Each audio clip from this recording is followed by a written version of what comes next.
Hello and welcome to the presentation of the paper ElasticSDK, a monitoring software development kit for enabling data-driven management and control in 5G.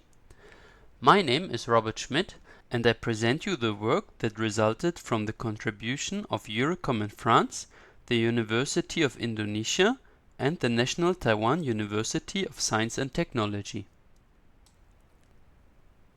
In the following, I will give a short motivation for our work before explaining the SDK and prototype design principles. After this, I will elaborate on our prototype framework implementation. I will accompany this with an illustrative example of a data processing use case. Finally, I will evaluate our prototype and make a conclusion. The anticipated complexity of the 5G mobile network will make human intervention nearly impossible. However, the vast amount of quasi-real-time monitoring data will allow a data-driven control and management. This includes monitoring as a service on a per-use case basis.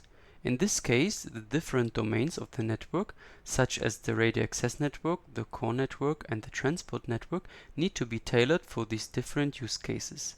Until now, different monitoring tools were required for the different domains, hence the need for a unification of the execution environment.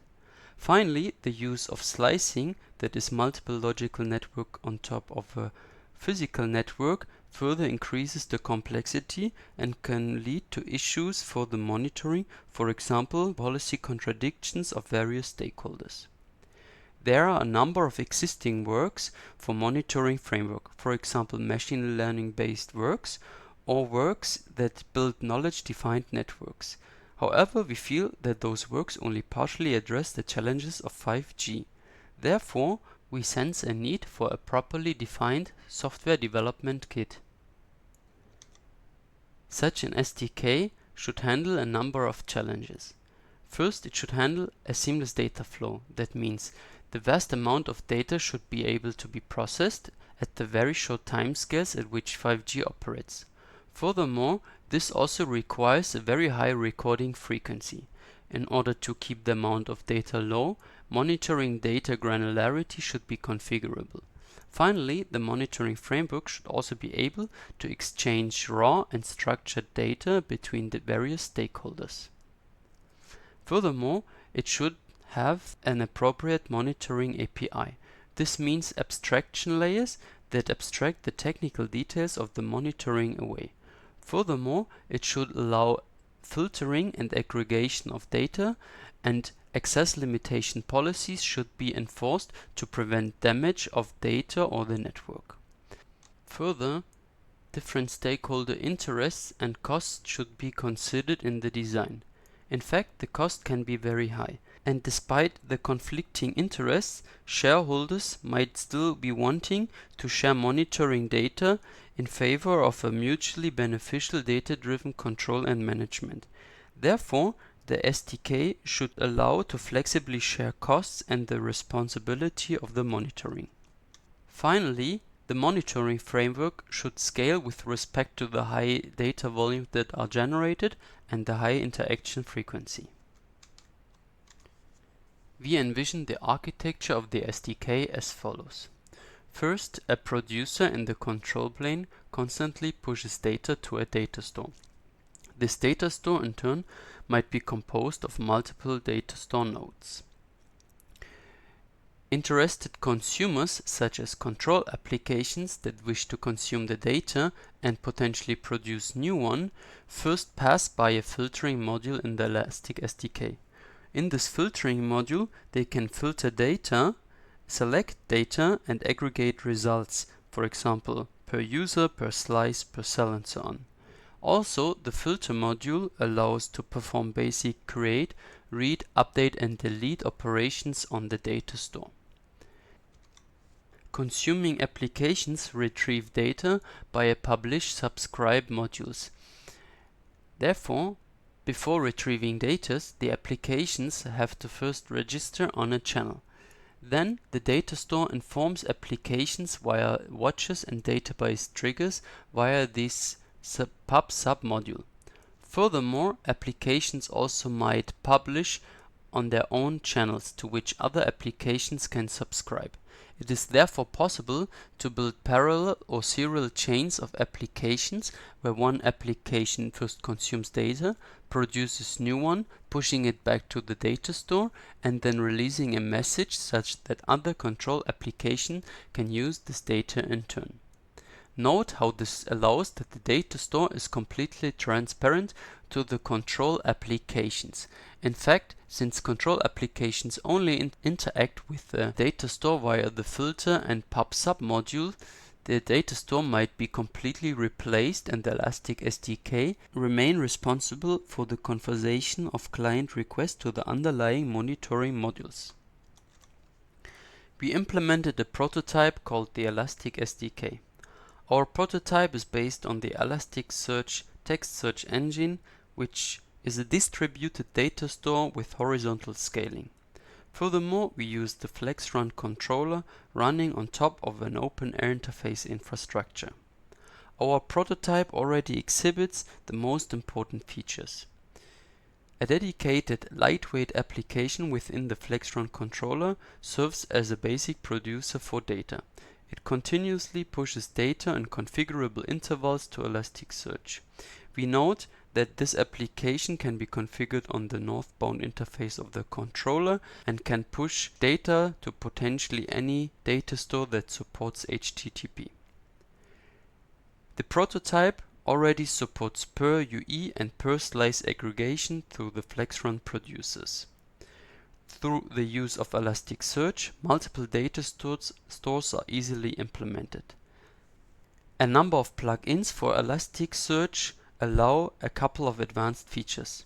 The XPack plugin allows user management. The Beats plugin enables health monitoring of the different data store instances.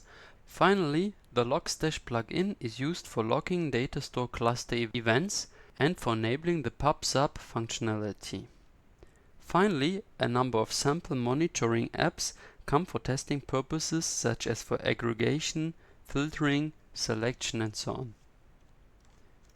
In the following, I will describe a sample use case. Here, the FlexRun controller logs different radio signal indicators, power headroom, and channel quality indicators. This is shown in the blue window. Two different applications consume this data. The positioning app calculates an estimation of a mobility status for each UE.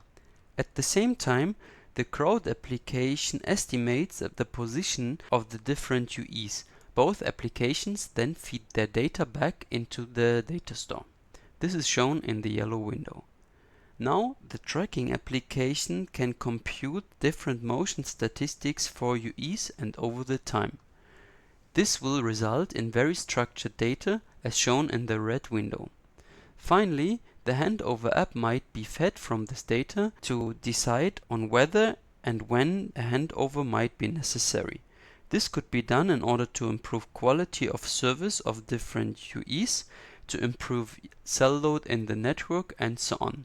The handover application could then trigger the FlexRun controller, which will do the handover. We evaluate our prototype by measuring the data exchange delay between control applications. This is an important characteristic since it quantifies how fast a given control application will react to changes in the underlying infrastructure. We calculate the round-trip delay for one layer, where we mean with one layer the time from producing control applications to the Elasticsearch data store to a consuming control application.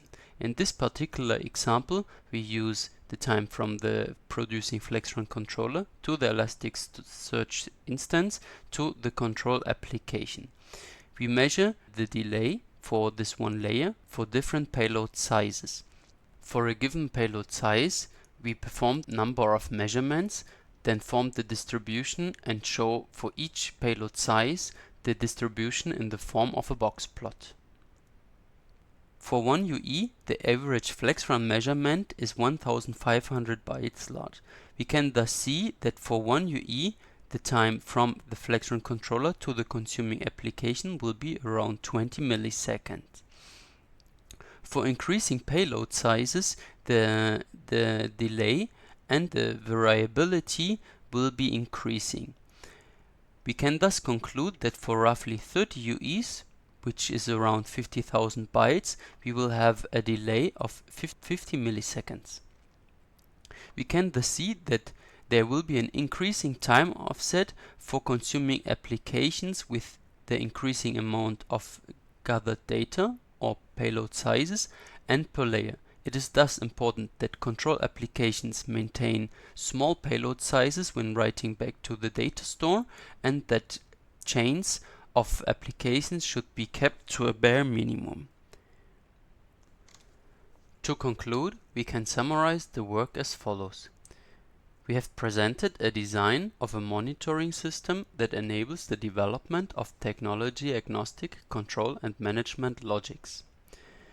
We also put special consideration on massive scales, on the heterogeneous sources, on low time scales and high frequency of the system. Finally, we presented a run monitoring prototype implementation. There are a number of interesting venues for future work. First, it would be interesting to consider multiple interacting ElasticSDK implementation instances, to model regional monitoring, and to analyze the merging of multiple different datasets stemming from multiple ElasticSDK instances.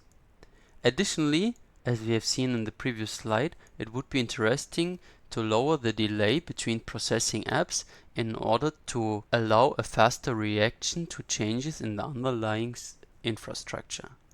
Finally, we would like to extend this work to another domain, the domain of the core network, by using the LLMAC controller. In the course of this work, monitoring data has been collected and contributed to the Crawdad website. Also, we encourage you to start experimenting with ElasticSDK. Links to the complete source code, as well as a tutorial and the FlexRun producer documentation is available in the description of this video. If you have questions, please don't hesitate to write an email to the corresponding author, Xenophon Vasilakos.